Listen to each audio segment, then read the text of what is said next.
Welcome to In Reality, the podcast about truth, disinformation, and the media. I'm Eric Schurenberg, longtime journalist and media executive, now the founder of the Alliance for Trust in Media. The cliche about disinformation is you're entitled to your own opinion, but not your own facts.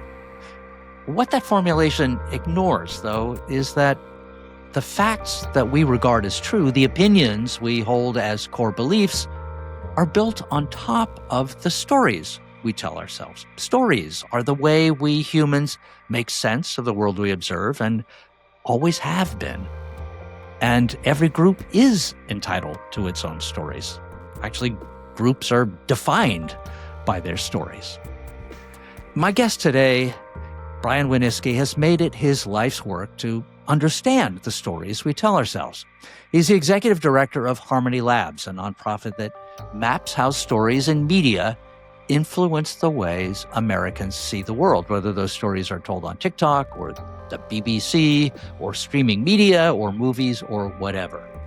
Now, in this episode, Brian and I talk about what his findings reveal about polarization, about how entertainment and news feed on each other, and what strategies might actually help bridge divides.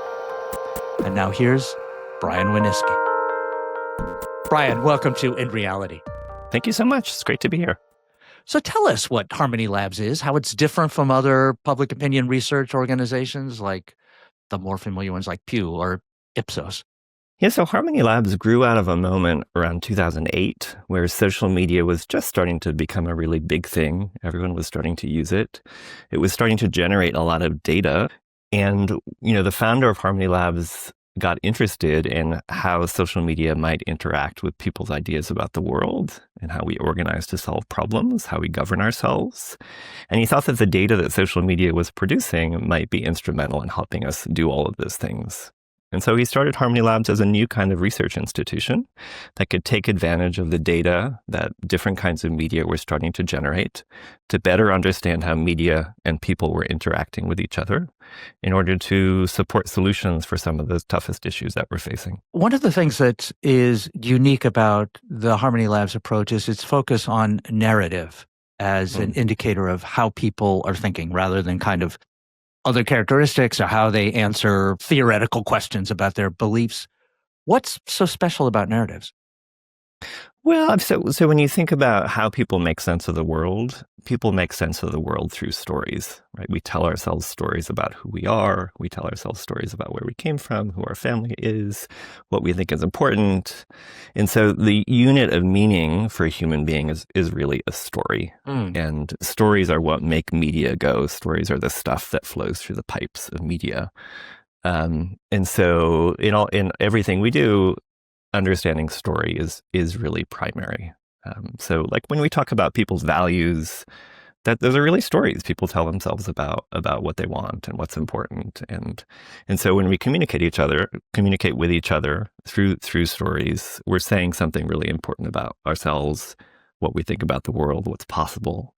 And so rather than ask people survey questions, we do that too. But rather than ask people survey questions primarily, we look at the choices they're making for themselves about the stories they want to engage with. And then we make inferences from those stories about what they think and what's important to them. It seems to me that there is a shift in public opinion thinking and other sort of more commercial uses like brand identity to stories rather than other freestanding characteristics. I have a question, though, about Harmony Labs. Well, in the universe of opinion research firms, there are many that are for-profit, commercial, and they do a lot of market research. Why was it important to set up Harmony Labs as a nonprofit? Yeah, so it was important to set up Harmony Labs as a nonprofit, I think, first of all, because we had an interest in serving the public good, right? We thought it was important that the public better understand how media was affecting their lives and their choices so that we could make better design decisions as a society about how we make the systems that underlie those media. So that's the real sort of purpose-driven or mission-driven reason. There's a more kind of logistical reason too. So most of the data that Harmony Labs uses in its work comes from commercial organizations like Nielsen's and ComScore's. And they donate their data to us mostly. Mm. so that we can do research that wouldn't otherwise be done and inform the public in ways that they otherwise wouldn't be informed. And so it would be a hard sell, I think, to ask these companies to donate some of their most important business resources to another company. So Yes. a nonprofit is easier. Yeah. Okay, that makes a lot of sense.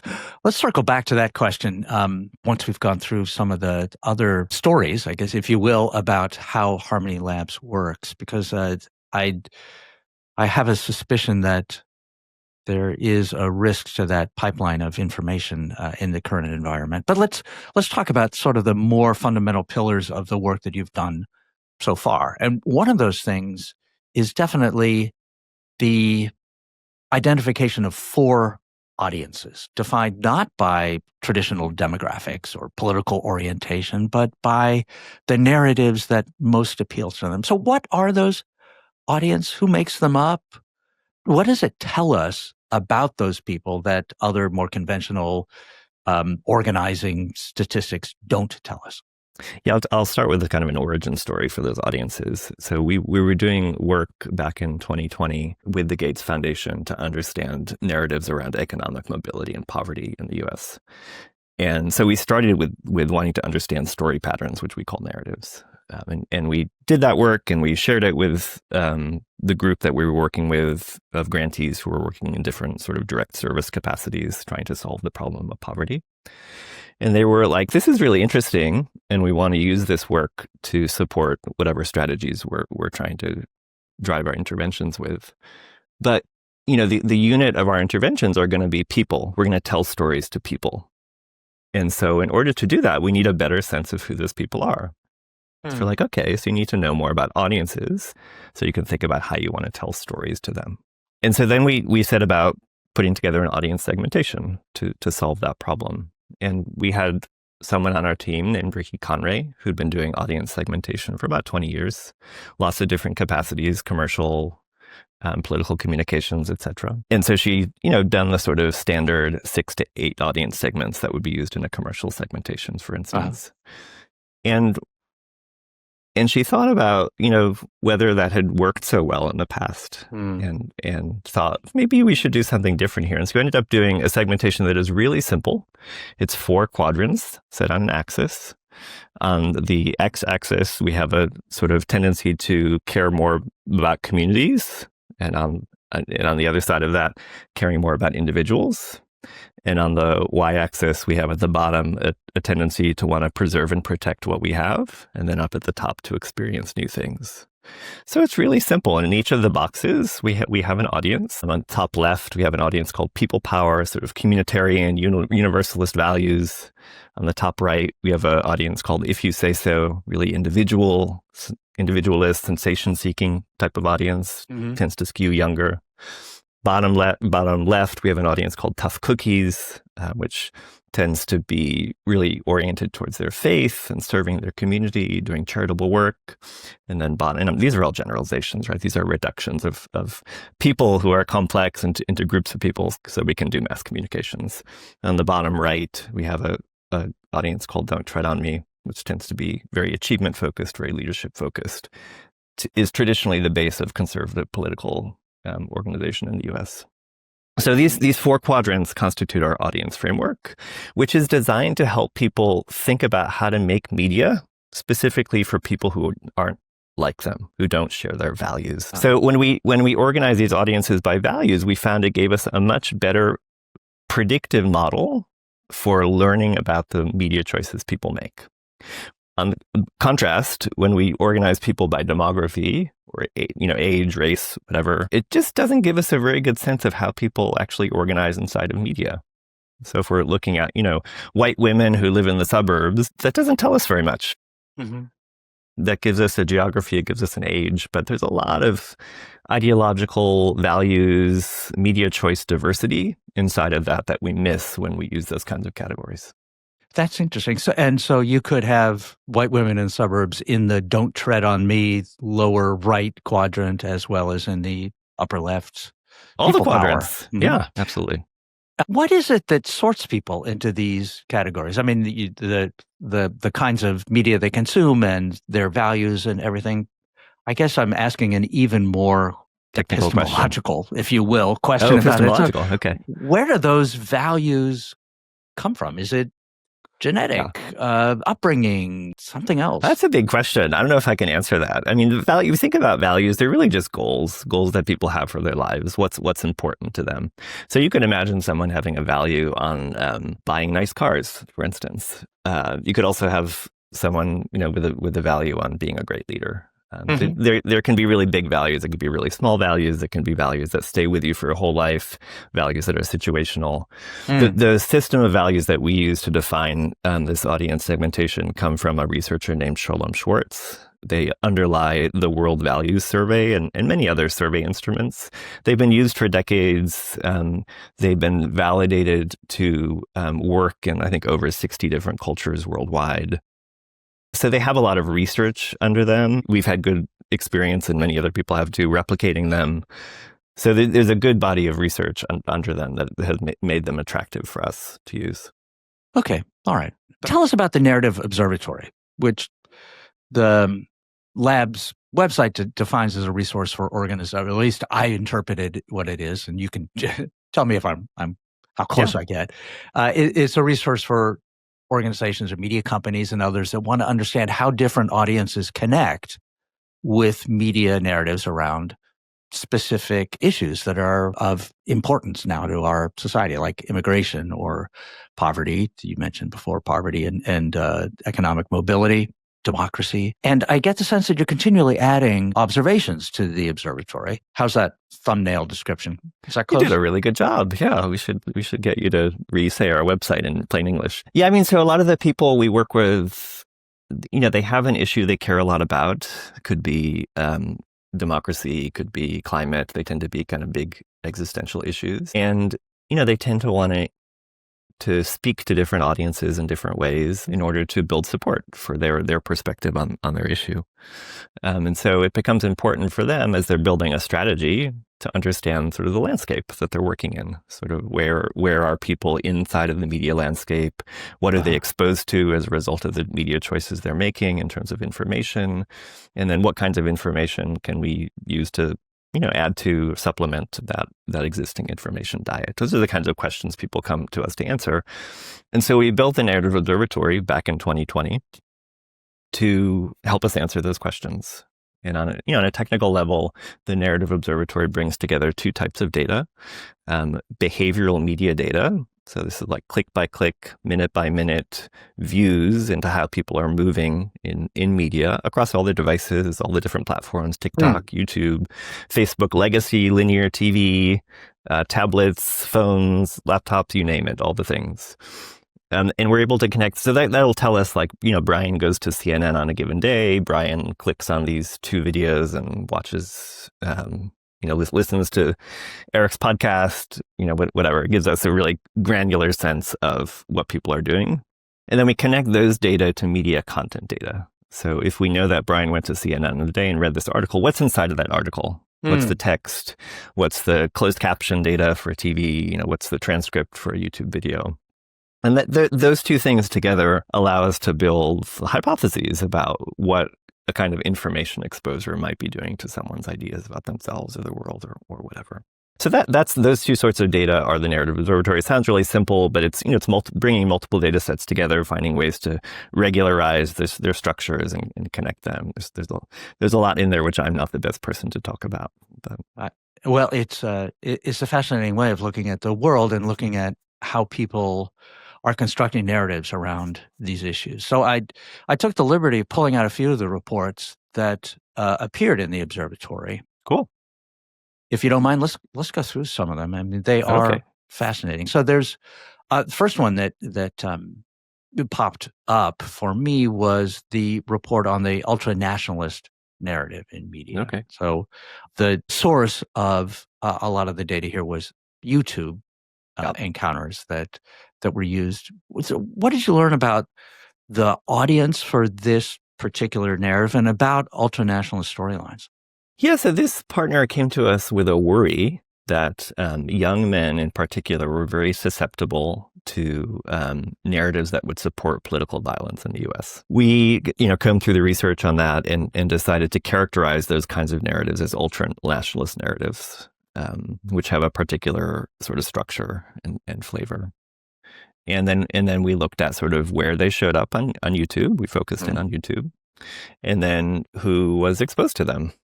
And what we found kind of countered the original fear of the partner. So what we found was that young men are really not seeking out those narratives or exposed to those narratives so much. These are, again, generalizations, right? There will always be exceptions to this.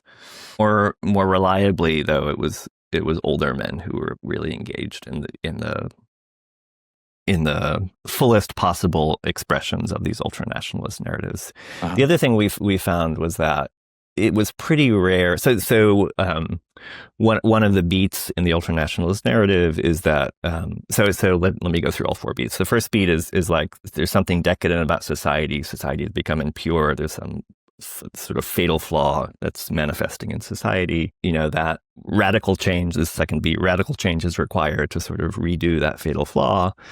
There's some sort of leader, savior figure that's going to make that change happen, and that in doing that change, violence is warranted. Anything is warranted. So those are the 4 beats. And what we found is that it's very rare for those 4 beats to occur in a total package, partly because of the explicit violence, talking about violence or inciting violence prohibitions on most of these platforms. But what was happening instead were the people who were engaging with this kind of content were kind of piecing together the 4 beats for themselves based on the story choices they were making. So that was another big finding. And young men, whom our partner was really concerned about, we found that they were engaging with some of this narrative elements, and mostly the narrative element that had to do with there being something impure or something decadent or something fallen about society. That was really what was appealing to them. Part of the allure of this kind of narrative line seems to be the idea of becoming a hero in this absolutely rescue of society from its, the forces of decadence, which one would think would appeal to younger men rather than older men, but apparently not. And I guess there is, unfortunately, a lot of sad evidence. Most recently, the tragic shooting at the Mormon church in Michigan, that there's people above a certain age, men, in particular, are susceptible to these fantasies, if you want to call it. Yeah, well, I mean, what one of the other things our research more generally has shown us again and again is that everyone wants to be the hero in their own story. Right? There's just different elements to that story that are important in sort of piecing together what it means to be a hero for different people. And so, a lot of the younger folks that we looked at the media behaviors of for this study, they may not be at the point in their life where they're wanting to be a hero at a societal scale. They're more concerned with, getting a foothold in their lives. And so that kind of tends to structure the concerns that they have and therefore the media choices that they're making. So did the research offer any hope for interrupting the flow of these narratives before they led to actual violence or encouragement of violence? Yeah, absolutely. I mean, one of the other big findings, I think, and one of the most interesting findings in terms of interventions, I thought was the observation that young men, more than anything else in the content that they're choosing for themselves online, are engaging in a kind of play, which is a kind of play that's pretty common among younger people, a play that is helping them sort of make sense and find their place in the world, sort of trying on this identity, trying on this way of talking, trying on this set of ideas, that set of ideas, seeing which one feels the most exciting or feels uncomfortable or edgy or gets a rise out of someone else. And so there's a kind of playfulness that I think is really important to recognize. A lot of the partners that we work with are very serious about the issues that they care a lot about. And it's very hard for them to understand the sort of playfulness that some audiences might be coming at the world with. A playfulness, which I want to be very clear, isn't always fun or like light and happy. There's a kind of play that can also be very transgressive. And can, transgress laws and things like that too. It can go quite far. But just recognizing that that's happening, I think is really important for anyone who wants to speak to younger male audiences, because the kind of content that is speaking to them will not look like CNN, will not look like political candidates talking about issues. It'll look really different. It'll look like comedians, perhaps. It'll look like comedians. It'll look like Joe Rogan. It'll look like a lot of things. Yeah. That was fascinating. There was another one that struck me as maybe a more optimistic subject matter, and that was a study of democracy narratives in entertainment, which the research, as I interpreted your findings, suggested that democracy was still a very popular topic and seen as a kind of unvarnished good in entertainment media, even though there were lots of ways to sort of approach it. But it seemed like something that always worth striving for with the heroes' stories of media. So how did different stories inspire different audiences in your research, in the media that they were consuming, to support democracy?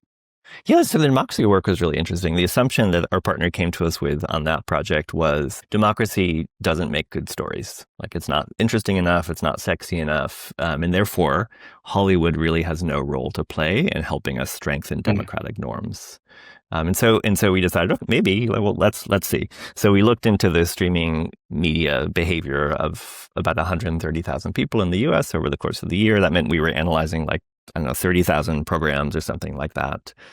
Sampled that down to a more tractable number, and then really looked at those programs to see, first of all, whether they were depicting governments, whether democratic or autocratic or whatever, and then looked for the features of those depictions, like what were the specific features of the democracy that was presented in the show.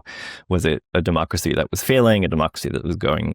What was the sort of attitude towards the future? All the features that were in there. And then we also looked at how those features affected different audiences. So, and what we found was really interesting. What we found was that something like 58% of the daily average reach for the programs depicted government. So that means 58% of the stuff that people were watching on streaming on a daily basis was exposing them to ideas about what a government should look like. And that's a lot. That's just a lot. Inside of that 58%, 37% were depicting democratic governments, and about 29 or 26%, I think, were depicting authoritarian governments. And there was an overlap of content that was depicting both kinds of government, about 16% in that overlap. And that overlap is really interesting, because what we learned from this work is that a lot of the best stories about government represent progressions towards democracy or away from democracy. And there's a lot of conflict and excitement and great stories inside of that progression. So if you think about a movie like Star Wars, that's exactly what Star Wars is, right? There's an authoritarian regime, there's a democratic movement fighting that regime, and it's progression sort of towards it or away from it, winning or losing, and all of the conflict kind of comes out of that. So one of the big findings was that there's already a lot of government storytelling, democracy storytelling going on in Hollywood. So, what if we became more intentional about that and sort of better understood what it was doing for people or with people with respect to democratic norms? Were there particular kinds of narratives? So a narrative in which the established government is authoritarian and there are democratic rebels working against it, the Star Wars model. Did those appeal to particular kinds of audiences? Yeah, there were some themes by audiences. So if we think about people power, there was a lot of storylines about insiders making things worse. Sort of systems, sort of rigged systems, sort of interfering with people's lives. Those sorts of storylines are really appealing there. There was the insiders making things better type of storylines, like the good bureaucrat inside of government, fighting for the rights of the people sort of storyline was really appealing in the tough cookie audience, that bottom left audience. Interesting. Outlaws making things better, by contrast, was really appealing in the upper right audience, as if you say so, individualist audience. So it's pretty intuitive, the value structures that these different audiences have, and the types of storylines they're choosing for themselves, because those storylines tend to feature the heroes that these people want to be in their own lives.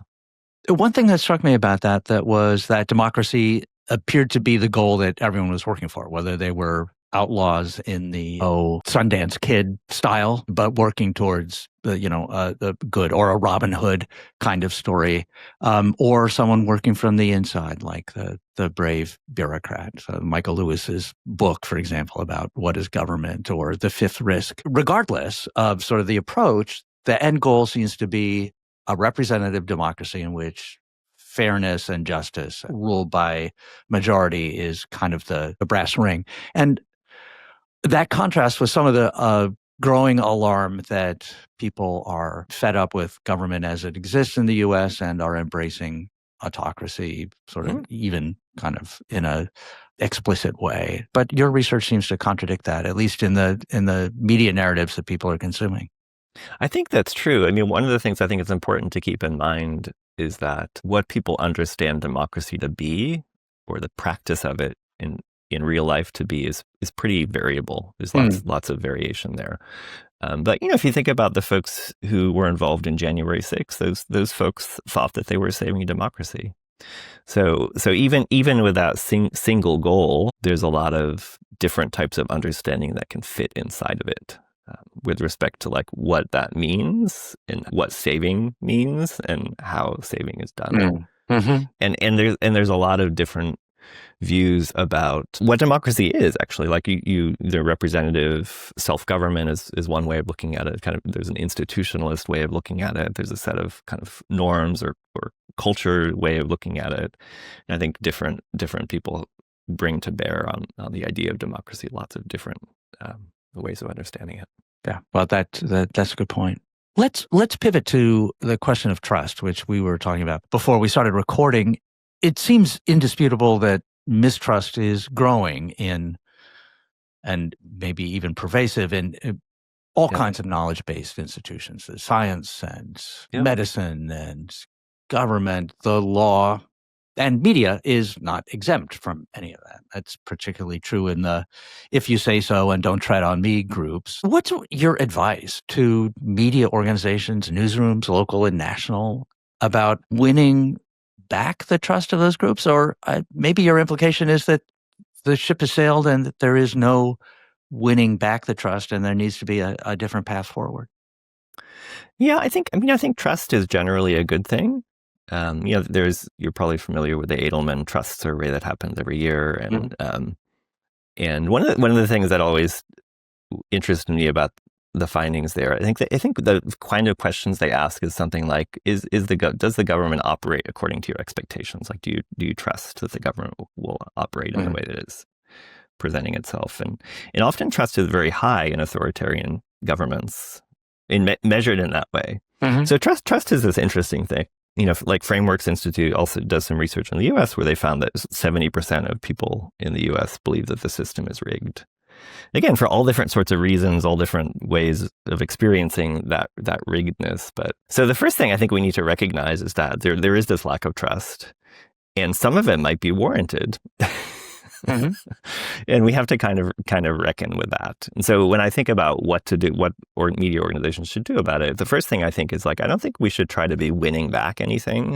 I don't think we should try to be like reaching back for a past reality where when we had this political consensus or economic or scientific or whatever kind of consensus, which was quite strong and kind of kept by a group of central gatekeepers, knowledge keepers, and didn't always serve everyone, right? So I think we should like kind of let that go, that sort of past idea, and recognize that trust makes a lot of things easier. Like we know this from our own relationships. But there are moments in relationships where trust goes away for all sorts of reasons, some of which might be warranted. And then you kind of have to make a choice. Like, how do you deal with that? How do you move forward in a relationship with someone with whom you've lost trust? And I think for media organizations, we have to think in the same way. It's like, it's relationships, it's relational. It's about organizing people and giving them something of value. And if the trust has been lost, there might be a reason for that. We need to sort of get curious about what that reason might be so that we have a hope of regaining or reestablishing that trust. And so for media organizations, I think a lot of the media organizations that I've been exposed to, I think have not I think I can say this, have not had the strongest discipline of listening internally to their audiences. And I think in general, listening is a good thing. Mm-hmm. Yes. And I think the more we could do of that as individuals and as organizations, probably the better for everyone. I think that is very good advice for media organizations, that listening is a great way to build trust. And I mean, not to get too psychological about it, but it certainly seems like one thing that people demand in any kind of trusting relationship is a sense that the other party is concerned about their interests. And if you don't stop to listen to what their interests are, you've neglected to take the first step in building trust. Absolutely. Pivoting to the demand side of sort of the media information transaction, if you will, are there any things that you would suggest that in reality listeners do to build resilience to polarization or to reduce their vulnerability to misinformation? If there are, what would those elements of advice be? That is such a great question. I'm so happy you asked that question. So many of the discussions of misinformation or information resilience that I'm part of center on sort of supply side solutions, like highly technical supply side solutions. And I think there is no way to sort of technology our way out of this. And I think the supply side, we should do all the things we should do on the supply side. We should moderate as well as we can, but we're never doing even those things really well. We're not doing them very well right now. But even if we were doing them well, I don't think that would solve the problem. So yes, I think demand side is a really important thing to consider. And I've thought about it a lot lately, and I don't have great answers. Honestly, it's not. That working on that side of things has not been what Harmony Labs has been focused on. There are a lot of people, I think, who are focused on it in different ways. Like there's, the work like someone like Tristan Harris is doing to think about like interfaces and the way devices are designed to offer people more agency in their interactions with those devices. There's work of people like, along those lines, Nathan Schneider has a book called Governable Spaces, which is really nice, thinking about how the command and control impulses of the companies that built all these tools are kind of written into the code of the tools, like the social technical code of the tools themselves, and how that, especially for people who are organizing like social change movements, might be something they want to think about. And it starts to imagine like what would a tech stack to support mass movements look like that didn't depend on those sorts of command and control structures. Right. So there's lots of interesting work going on. I don't think anyone has cracked it. I think a lot about public education. And Brian, just for the sake of the audience, you've mentioned Tristan Harris of the Center of Humane Technology, and Nathan Schneider what is his group? I think he's at the University of Colorado in Boulder. I could be wrong about that. But I think he's been working in academia for a while. All right. But those actually sound like supply side changes in design, changes in algorithms, and form factor and things like that to make information less addictive or to make it more aligned with human flourishing. But as a consumer of news, are there any things that your work suggests you can do to make yourself less manipulable by a particularly clever use of a narrative? Yeah, I mean, I feel like there's a couple things. So some of the work that we've seen in other places, like an inoculation type work, where you talk about narratives that exist in the world that people may be exposed to in a way that offers them some kind of critical purchase or leverage in understanding those narratives before they might encounter them and be swept away by them in the real world. Shows that there's been some good promise there. But in terms of stuff that people can actually do for themselves versus consume, I feel like we need to think about how to give folks like an attentional upgrade. We have all this stuff coming at us all the time, and we need a way to be able to control our own attention better than I think we can. There are lots of ways to think about how we would do that, like meditation, these sorts of things, education. But I think we're in this moment where we need to think about the kind of training that is needed right now to move forward into the digital age and not move into like a matrix-like future where we've all descended into like shivering, sunken-eyed TikTok response machines. Yes. But can become something. in service of God knows what kind of intelligence with all this AI stuff that's coming out. But we can actually have some spaciousness in humanity in our lives. There was this moment where public education came up as an idea of something, sort of as democracy was really expanding, as the franchise was really expanding. How do we deliver literacy and numeracy on a really large scale efficiently? And public education was the answer to that question. And it's done a pretty good job at that. And I feel like there's a new question now, which has to do with attention and media and devices, that needs a similar kind of answer that can give people the tools they need to be resilient and be strong and deploy their own attention with agency. I like that. An attention upgrade. That is something to be desired. So, the Harmony Labs is devoted to the public good, which, as you explained, is why it is organized as a not-for-profit. One of the reasons, key reason. Are you optimistic about the achievement of public goods in all the areas in which you work with partners? Bridging divides, climate change, information integrity, and just kind of as a general rule, are you optimistic and seeing progress on those lines? I am optimistic, actually. It's hard not to look at a lot of the things that are happening around the world, and feel like the institutional underpinnings for the kind of democratic togetherness that we've become accustomed to are crumbling. Mm-hmm. And that's distressing. But I have a lot of faith in people and people's ability to be creative.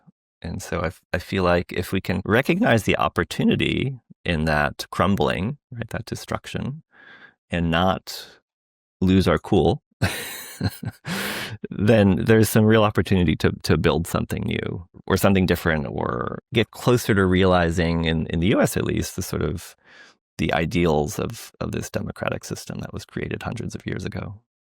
I think I listened to a talk by Ethan Zuckerman.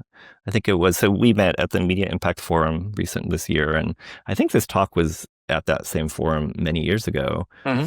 And I remember him presenting a picture of the early days of the American democratic experience. It's like a total free-for-all with regard to like truth as the backbone of our togetherness, and all these institutions like journalism that we've come to depend on.